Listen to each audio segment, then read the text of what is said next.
welcome back to my channel. My name is Maggie. Today we're going to be closing out 2023 finances. One of my favorite activities to do in early January is to look at each monthly budget, tally it all together, and see where my money went throughout the year. So I'm going to be sharing some kind of high level numbers and percentages with you.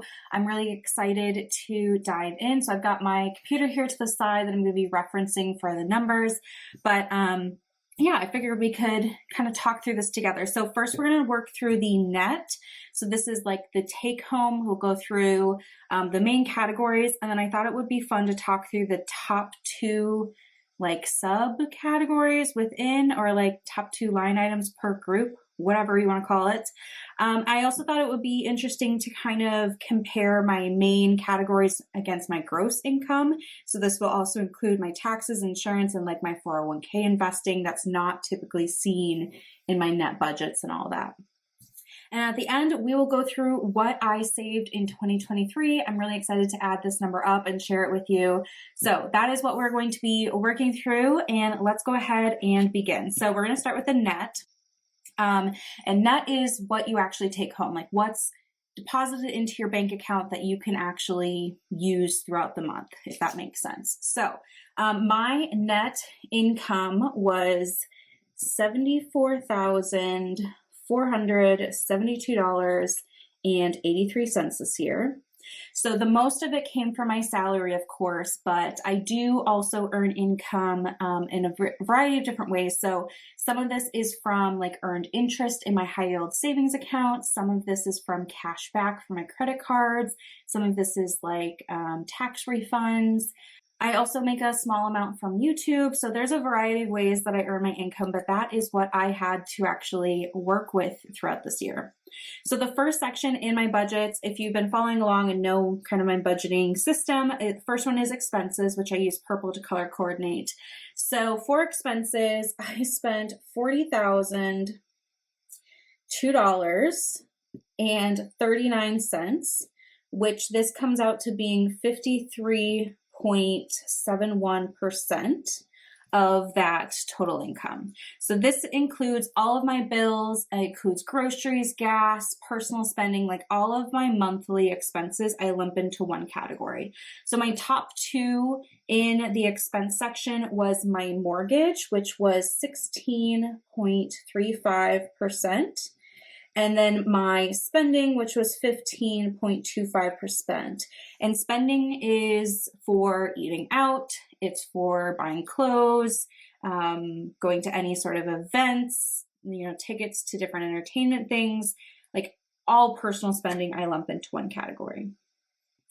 Okay, next we have funds. So this is where my sinking funds and like main savings go into my budget anyway. This is how I categorize it. So for funds, we had $30,112.79, which is 40.43% of the total income. So that's fantastic. My top two in the fun section, number one is vacation, which came in at 11.46%. We went on a couple of big trips this year. We went to Dublin and Ireland. We also just got back from Grand Cayman, and we had some other kind of like smaller trips in between, but we had a great time. So really, really glad. And that is an area for me personally. I'm happy to spend money on trips. I think it's just so enriching. Okay, number two is my wedding. I'm getting married in 2024, so 11.3% went towards the wedding. Now we already had some savings beforehand too. This is just like from this year what went towards the wedding. Okay, next we have an investing. So this is my, again, take home. So this is just the Roth IRA, and I have a brokerage account that I contribute to, but this does not include like my 401k and my HSA. That will be included on the growth side. So anyway, investing here, $2,839.77, which comes out to being 3.81%. So number one was the Roth IRA in this category, and that got 3.45%. And then my brokerage account got 3.36%. It's just not the biggest priority right now. And then the last section of my budget is cash flow. This is where I have like my savings challenges and any other kind of just one-time things that come up that I'm just going to cash flow for the month. So the top two were my savings. Oh, I should tell you how much was in here. So this got 15, 18, and 88 cents, which is 2.04% of my budget. So number one was savings challenges, and this got 1.75%. And then my hair appointment was 0.25%, which I normally wouldn't really probably include, but because I was doing number 1 and 2 in each category, I thought I'd include it. So that is the kind of breakdown of my net take home. So no surprise that expenses, were the most, but I'm really pleased to see that this number is in the 50s and not the 60s. So, if I can kind of work on that spending a little bit, I would love to see that number come down to maybe just at 50%. We'll see. I'm really pleased with everything else though. So let's move over to the gross income. So this is basically everything pre-tax, everything, like the gross amount that you wish was deposited, but then they take all the other deductions out. So wanted to talk through this. And when I was tallying this up, I'm shocked by the number I got here. So my gross income was $105,956.74. I don't think I've ever in my life surpassed 100,000 even in gross income. So that is pretty darn cool to see. I didn't really realize that until I put everything together, because I mostly just budget off my net take home. So wow, that's really cool. Okay, so first things up, taxes.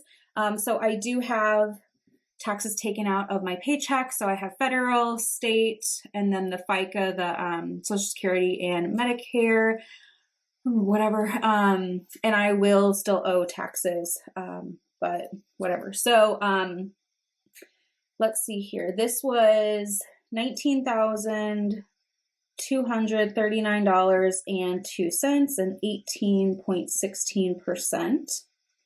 Insurance, so this is my health and dental insurance, and this is just what I paid, $1,241.44.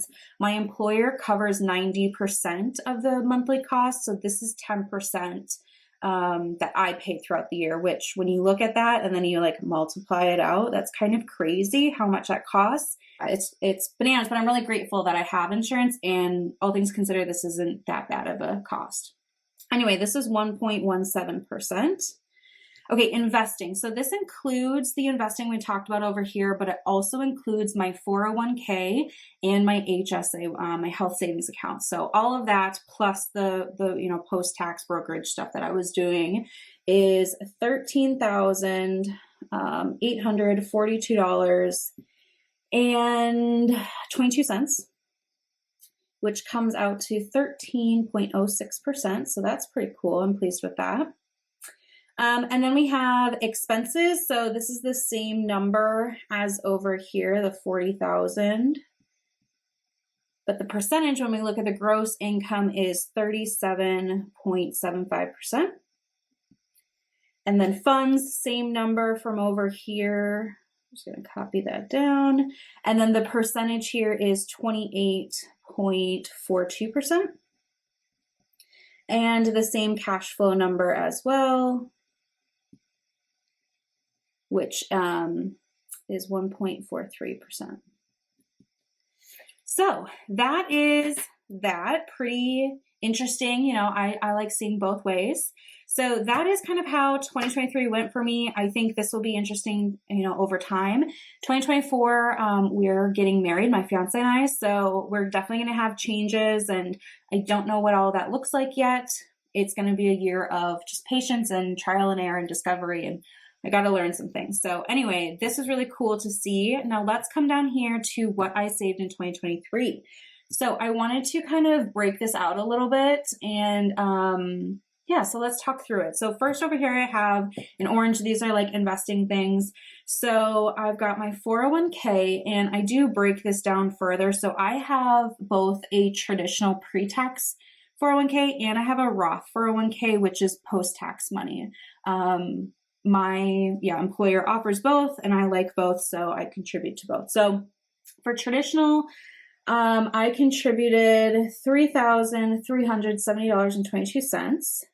For my Roth 401k, I contributed $3,782.23.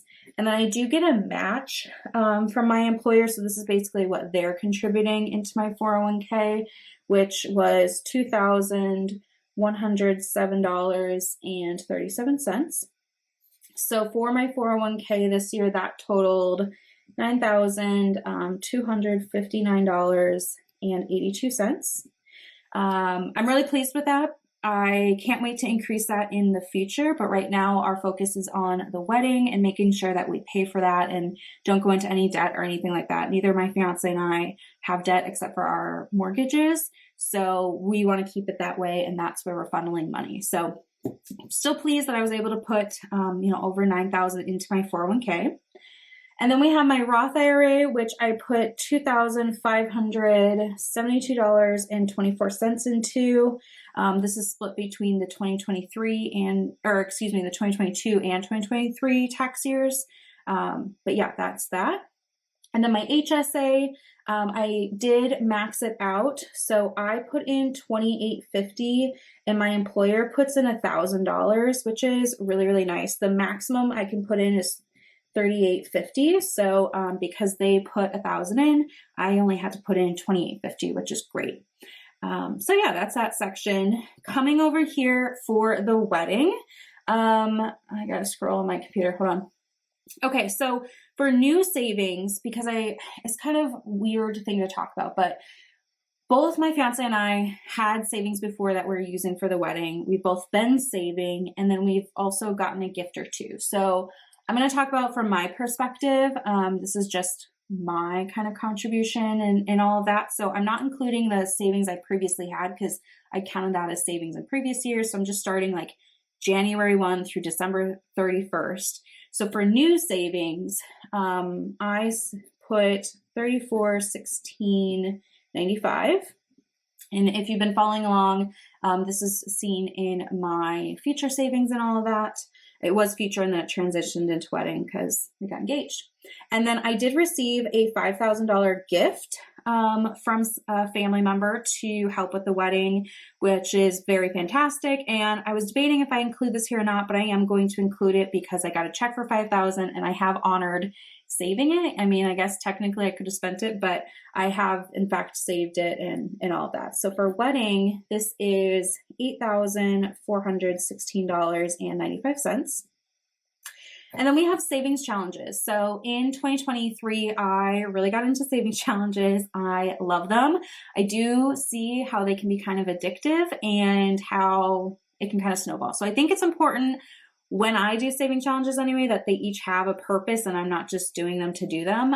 Even though saving money is good, it's really more helpful for me if I know where it's going to go. So anyway, if you have not checked them out, I did do videos each month about savings challenges, and I'm going to plug a couple into the cards as we talk through that. So holidays, I saved $440. The 52-week challenge, I recently just unstuffed.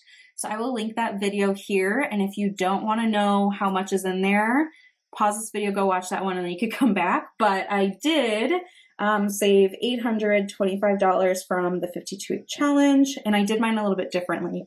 So go check out that video. Self-care saved, let's see here, $680. The $5 challenge, I kind of started at the tail end of the year. That got $50. Saveopoly, I used, let's see here, I got $192, and I used that towards my brokerage. Whatever it told me to save, I'd transfer into my brokerage. So that was kind of fun.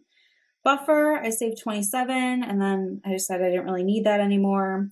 And then Dolores is my rollover money, and this is also one that I just recently unstuffed in December. So I will link that video if you want to check it out and see all the money being counted. But I saved $232. This is from rollover money, which is pretty cool. And then I did the Roll With It challenge and saved $160.